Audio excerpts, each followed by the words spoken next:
Hello there. We are now at the final and 10th module of PEERFEST. You truly deserve an applause for making it this far. Staying the course, learning every day, applying everything you've learned.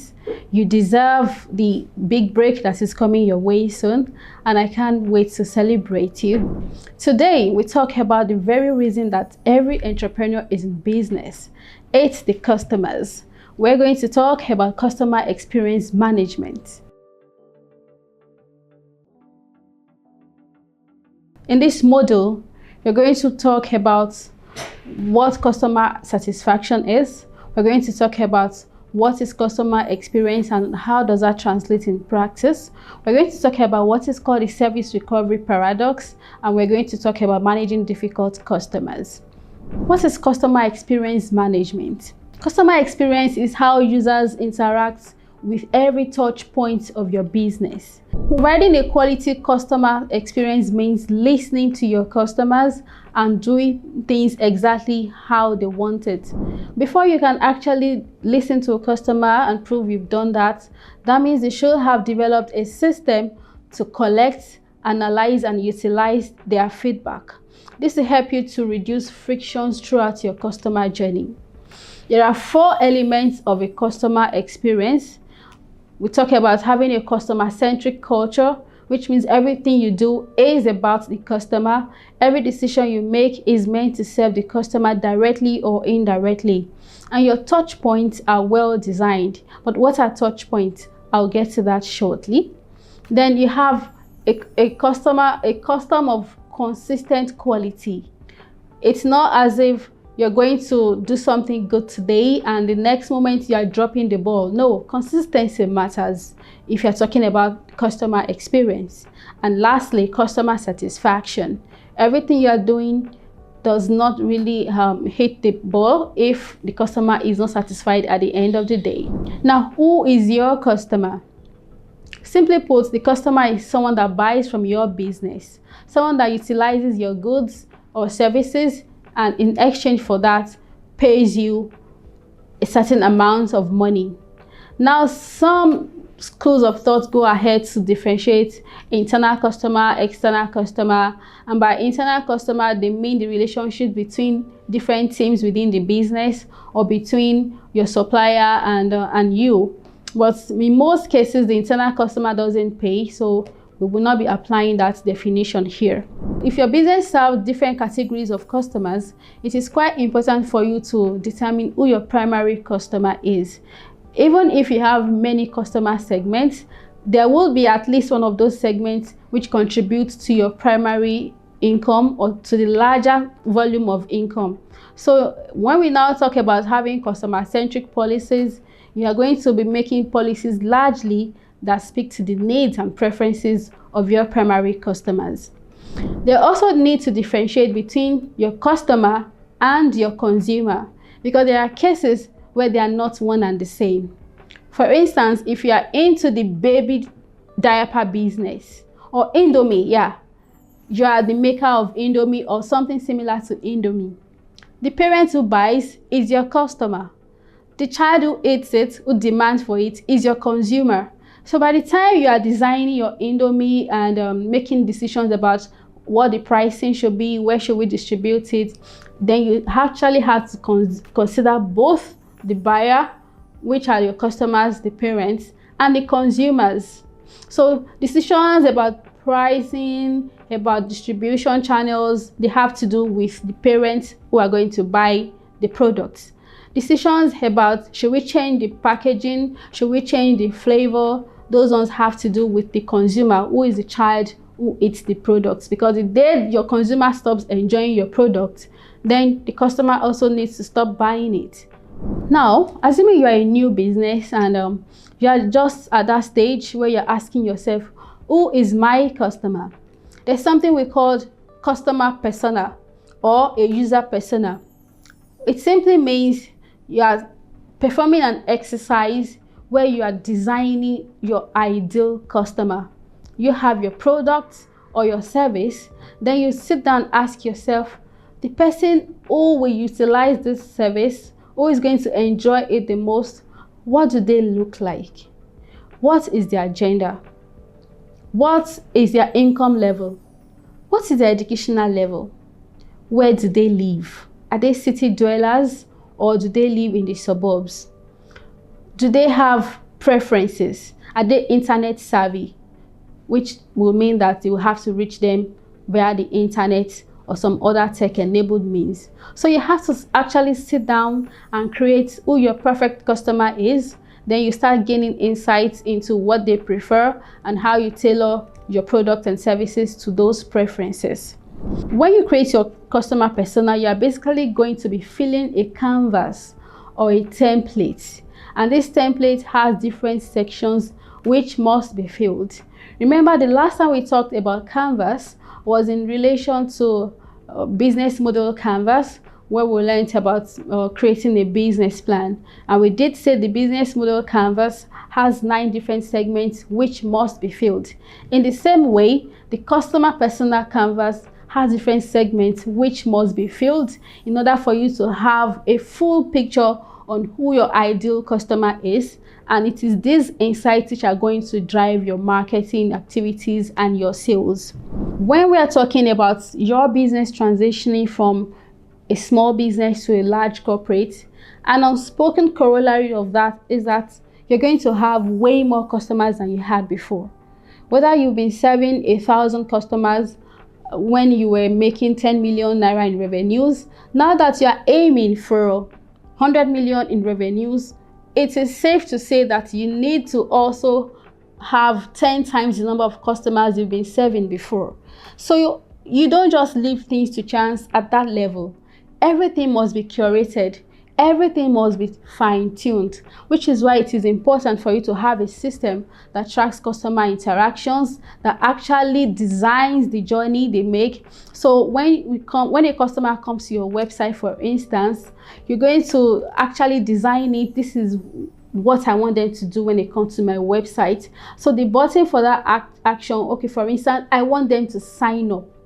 In that case, you're not going to make your sign up button hidden.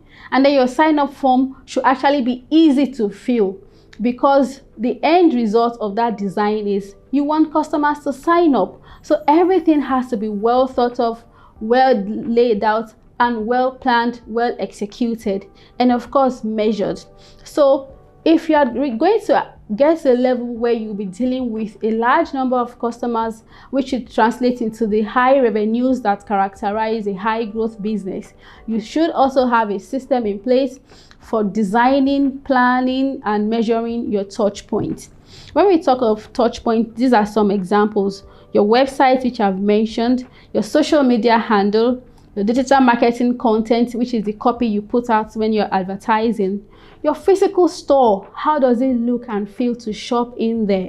Are your customer attendants friendly? Are they knowledgeable? Are they approachable? Then how is the layout? Is it easy to navigate your aisles? Is it easy to get to items? How is the checkout section like? Is it easy? Are the queues long? Is it comfortable? So you really have to pay attention to everything to ensure that it works seamlessly. So another example of a touch point could be your customer referral system. Do you want to run a referral system such that you're rewarding customers for referring you? Remember, when we are talking about a business that has a large number of customers, you are not just going to be acquiring every customer from zero, from scratch. No, a large number of your customers will be coming from referrals, which means if you deliver good service, those customers will now serve as advocates who are speaking out for your brand and even winning people over to you. So you must also think of your referral system as a touch point which you must design adequately to let it work for you. The last point I'm going to make about touch point management is that you should leverage technology and automate as much as possible. Everything that can be automated should be automated. Things like your website, the activities, the actions that you want customers to take, one thing should lead to the other. One screen should open right after another is clicked. That can be automated. Another thing you can automate is your e-commerce checkouts. Ensure that it works seamlessly. That is how to have a system around customer experience. Now, measuring customer satisfaction.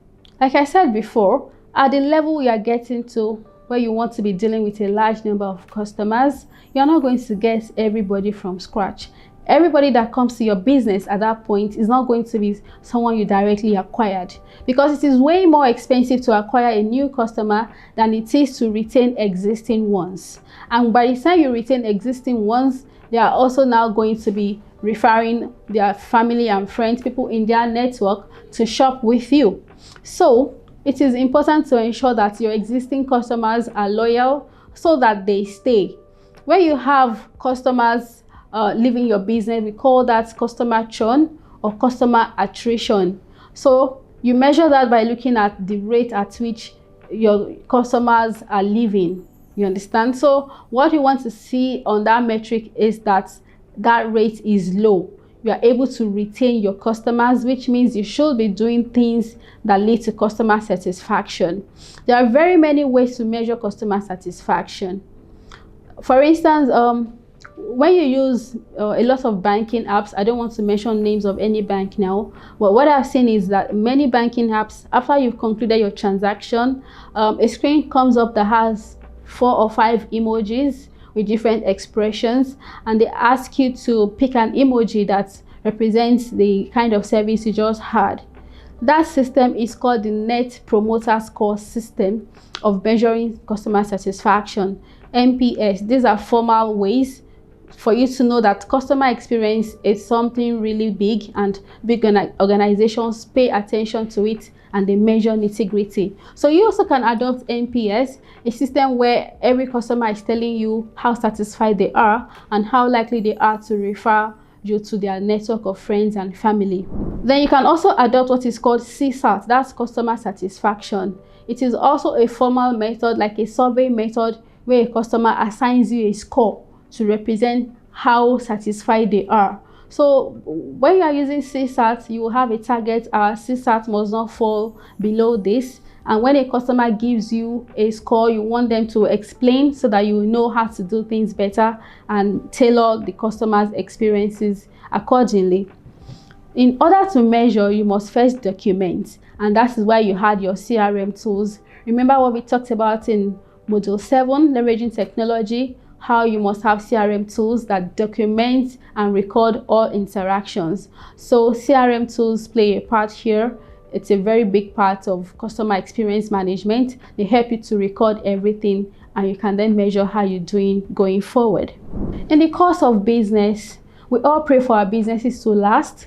So if your business is going to last 10 years, 20 years, there is no how that in the course of those years you will not have angry customers or difficult customers. A customer might be angry or difficult and is no fault of yours, but they are right there before you, and it's up to you to resolve whatever issues they are bringing to you. So generally, difficult customers fall in 4 different categories. We have the angry customer, we have the indecisive customer, we have the demanding customer, and the critical customer. You know, they are all differentiated based on their attributes. The critical customer is one that will always find fault no matter what you do. And you can't just tell them to go away. You can't just tell them to stop coming, and they themselves will not stop coming. The fact that they found a fault with your product last week does not mean they won't shop with you today. So they will still come and start making other criticisms. And then someone might just be indecisive. For example, if your business is maybe a fashion design outfit, someone might come and say, I want this design, can you have it made for me? And 2 days later, they are calling to say, no, I've changed my mind. I don't want that again. Can I change to this style? Can I change to this color? And just before you've accommodated that in your design process, they're making other changes. They can't seem to make their mind, yet they will not stop coming to your business to shop.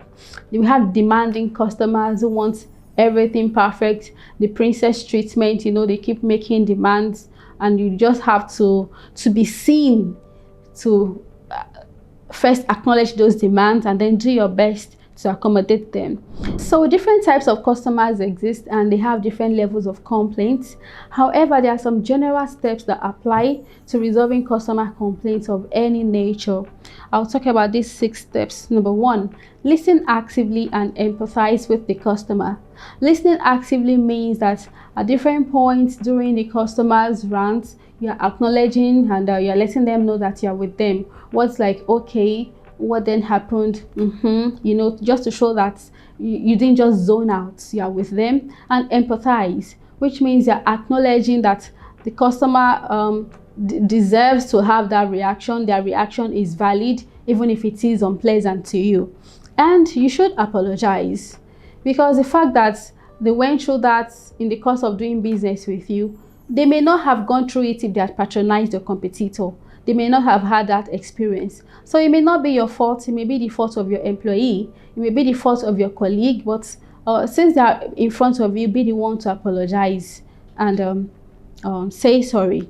Then in order to be able to resolve the customer's complaint, you have to ask thorough questions. Because at this stage, the next worst thing you can do is to not treat it right, because you didn't have the right information to start with. So after they've told you everything that went wrong and why they're having a bad experience, make sure you ask thorough questions which provide you with the information necessary to resolve their problems and find the fastest solution, find the swift solution to that problem so that the complaint doesn't linger. Follow up and give feedback. Even if your solution is not coming as swiftly as you would like or as swiftly as you've promised the customer, you should give feedback about how much progress you've made, what you've been able to do even though you've not fully solved the issue, and what they can also do with the information you've gained so far. And lastly, make sure you document that interaction with the customer so that it can be a useful lesson for your employees and how to deal with other customers in that situation. Remember what we said, the first step in customer satisfaction is to document all your interactions with them. It's very important for you to document complaints, what went wrong, and what you did to remedy the situation. And that brings us to what we call the service recovery paradox. And this is it in brief. You know, a complaint arises because there has been a break in service. There has been a breach in the customer promise. So at that point, we say that there is a service failure. Now you've gone through the service recovery processes, the complaint management processes, and you've been able to effectively restore the customer's confidence back in your business. So a phenomenon which we now observe is that a customer who has had their complaints resolved satisfactorily, they now become much more loyal, much more pleased with your business than before the service failure occurred. Which means by the time you are able to effectively restore a bad situation, you have gained a more loyal customer, more loyal than they were before the issue occurred. So it's called the service recovery paradox, and that is why it is important to try and follow up with every complaint, follow through with it and resolve it. That customer is likely to stay with you for life. Not just stay with you, bring other people into your business, because they are now more loyal because they've observed what you did to bring them back into the happy state. It's called the service recovery paradox. Let's talk about the essentials of customer service. Respect. Always treat your clients with respect, and that is irrespective of age. Let me tell you a story. Something trended on social media this week.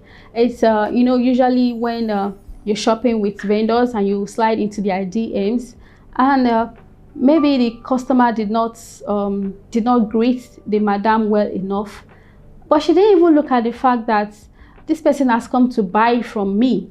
She started lambasting the customer. Don't you know I'm older than you and I have 4 kids? You didn't respect me. This person has brought their money to shop. That fact alone, it trumps anything you have to say about their age, about their experience, about their manner of approach. When we say customer is king, in this kind of situation, we literally mean it. At the point where they are buying something, it's a business. They are in business for money. So they bring the money, you deliver the goods or service. Whether or not they are rude to you, I don't think it stops you from collecting the money. So it shouldn't stop you from delivering the service. So it is important for you to treat every customer with respect, and that does not depend on their own attitude. So what you can control is your own attitude, your own response. Even when the customer is rude to you, you can control your response. So fix that attitude. Treat your customers with respect. Access. Your customers must feel comfortable reaching out to you. If there is a complaint, if there's something gone wrong, there should be channels, accessible channels where they can safely lodge their complaint. It should not be hard to reach the owner of the business. It should not be hard to file a complaint. Because we've talked about business structuring. Now you have a lot of employees in your business. Employees can be funny. They can be actively blocking a dissatisfied customer from filing a complaint. So in the first instance, you shouldn't make that hard for your customer to reach you. There should be notices around your office. If you're not satisfied with our service, reach out to us via this channel, email, WhatsApp, a phone call. Or even if it's a customer, if it's a website or an e-commerce, there should be channels where they can reach you, give a review, and then be sure that it will be treated. So you must give your customers access. And then trust. Trust is the foundation of any business. You must be able to build trust in your customers, and then you must build up your team to a level where you can trust their abilities. Communication. Customer service requires that you give a customer regular updates about their ongoing transaction with you. If someone has brought something for you to do, you don't have to wait until they start hounding you before you give any updates. Communicate regularly.